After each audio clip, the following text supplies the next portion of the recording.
আপনারা হতাশ হবেন না, নিরাশ হবেন না। আমরা যদি পারি অতীতে, আমরা যদি সেই 52 ভাষা আন্দোলনে সফল হতে পারি, 69-এ সফল হতে পারি, 71-এ সফল হতে পারি, 24-এ সফল হতে পারি, উইথ অল আওয়ার লিমিটেশনস, তাহলে আমরা এটাও পারব। এটা আমি বিশ্বাস করি, এবং আমি বিশ্বাস করি বলেই আমরা আপনার এগিয়ে যেতে পারবো।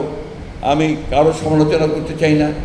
আজকে যে সময়টা, এই সময়টা হচ্ছে পারস্পরিক একটা বোঝাপড়া করার সময়।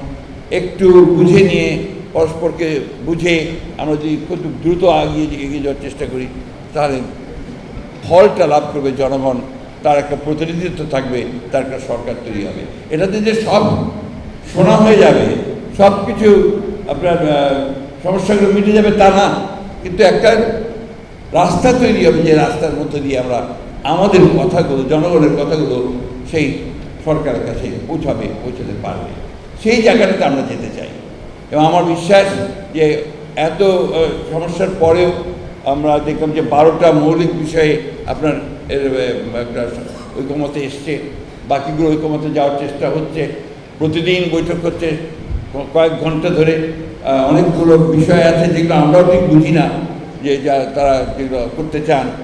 এইগুলোকে বাদ দিয়ে যে মৌলিক বিষয়গুলো আছে, সেই বিষয়গুলো সমাধান করে আমার মনে হয় অতি দ্রুত যে নির্বাচনের একটা মোটামুটি ধারণা পাওয়া গেছে আমাদের লন্ডনের তারেক রহমান সাহেব এবং আমাদের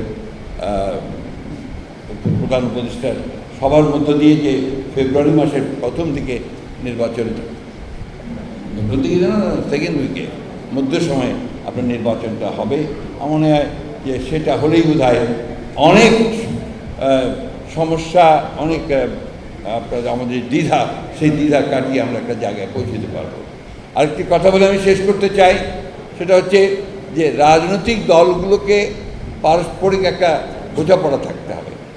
এই বোঝাপড়া না থাকলে, এই যে আমরা কাদা ছোড়াছুড়ি করছি, গণতন্ত্রের কাদা ছোড়াছুড়ি হবে, অনেক অনেক কথা আসবে, কিন্তু তার একটা সীমা থাকা দরকার। তা নাহলে যেটা হয়, সেটা হচ্ছে যে আপনার একটা তিক্ততা সৃষ্টি হয়, যে তিক্ততা ভবিষ্যতে গিয়ে রাজনীতিকে আরও কলুষিত করে। আসুন আমরা আজকের যে উদ্যোগ প্রেস ক্লাবের, আমি সেটাকে স্বাগত জানাই।